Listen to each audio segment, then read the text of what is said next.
La loi de 1980 permet d'envisager les viols subis par les hommes, mais la définition matérielle de ce qu'est un viol, c'est un acte de pénétration sexuelle. Nous avons en France des statistiques officielles faites par le ministère de l'Intérieur, l'Office national de la répression pénale, et 10% des adultes violés sont des hommes, et en moyenne, il y a entre 80 000 et 100 000 viols par an en France.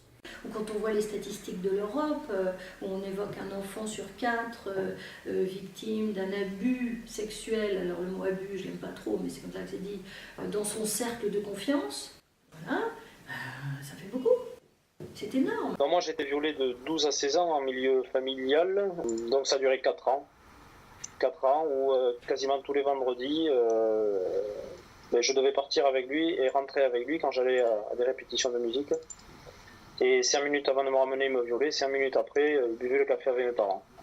Les ados ou les hommes qui viennent consulter pour des violences sexuelles qu'ils ont subies, ce sont les mêmes difficultés qu'avec des victimes fillettes, filles, jeunes filles, femmes. Ce sont les mêmes difficultés parce que ça a à voir avec le traumatisme et c'est le même. Moi, j'ai jamais eu l'impression finalement d'être une victime homme ou une victime femme, c'est-à-dire que étant donné que j'étais enfant, j'avais 8-10 ans, d'une certaine manière, on n'est pas asexué, et j'ai jamais ressenti la différence finalement et l'importance d'avoir vécu un traumatisme en tant qu'homme. On peut quand même voir qu'il y a une reconnaissance de plus en plus importante de tout ce qui est violence sexuelle incestueuse dans le cadre de la famille.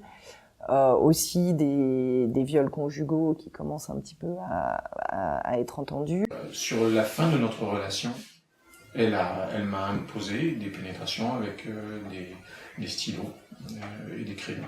Ces événements-là n'étaient qu'un événement en fait, parmi tout un tout qui était traumatisant. C'est-à-dire que c'était véritablement l'ensemble de la négation de l'autre en fait, en permanence, du désir de l'autre, dans son ensemble, qui était hyper violent, hyper traumatique. C'est pas une question de sexe d'être une victime. Je veux dire, une victime, quand elle est détruite, qu'elle soit une femme, un enfant, un homme, elle reste victime. Alors c'est sûr que la proportion des victimes femmes est beaucoup plus grande.